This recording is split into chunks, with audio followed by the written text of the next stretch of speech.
আজকে ক্লাসে আই মেকআপের প্র্যাকটিসের ক্লাস ছিল, ওদের স্পটলাইট আই মেকআপ দেখানো হয়েছিল, আগের সপ্তাহে দেখানো ছিল তোমাদের, আগের সপ্তাহে দেখানো হয়েছিল, আর বাড়িতে বলেছিল যে প্রত্যেকে করবে। তো ওদের বাড়ির কাজ আমি দেখাই, এগুলো করছিল বাড়িতে। এটা কে করেছো বলো তো?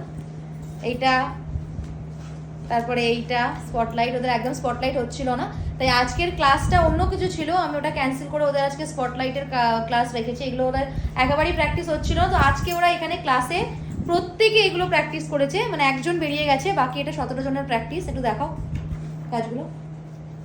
এই হচ্ছে আজকে ওদের প্রত্যেকের প্র্যাকটিস, প্রত্যেকের আই মেকআপ ভালো হয়েছে। ইভেন ওদের গ্রাফিক লাইনার দেখানো হয়েছিল, প্রত্যেকের গ্রাফিক লাইনারটাও ভালো হয়েছে। আচ্ছা, ও আনেনি ডামি, তাই ও হাতে প্র্যাকটিস করেছে সাইকা। একটু এদিকটা ঢুকিয়ে দাও।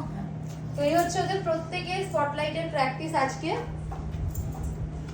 আর কেউ প্রজেক্ট নিয়ে এসছো? আই মেকআপের প্রজেক্ট নিয়ে এসছো? তো ওইগুলো বাড়িতে প্র্যাকটিস ওদের হচ্ছিল না বলে আজকে এটা প্র্যাকটিস ওরা সামনে করেছে, খুব সুন্দর হয়েছে, প্রত্যেকের প্র্যাকটিস খুব ভালো হয়েছে। এইবার বুঝতে পেরেছো তো ব্যাপারটা? এইবারে মাঝখানের কালারগুলো চেঞ্জ করবে, মানে এই যে কালারটা আমি দেখিয়েছি গ্রিন আর ইয়েলোর মধ্যে, এবার সব কালার চেঞ্জিং দেখবো। এই স্পটলাইটটা খালি মাঝখানে যে লাইটটা পড়ছে ওটা একটু বেশি এরিয়া জুড়ে হবে, তোমরা ওটাই একটুকুনি এরিয়ায় দিয়ে বাকিটাকে বেশি ডার্ক করে দিয়েছিল, যেন বোঝা যাচ্ছিল না, এটা খেয়াল করে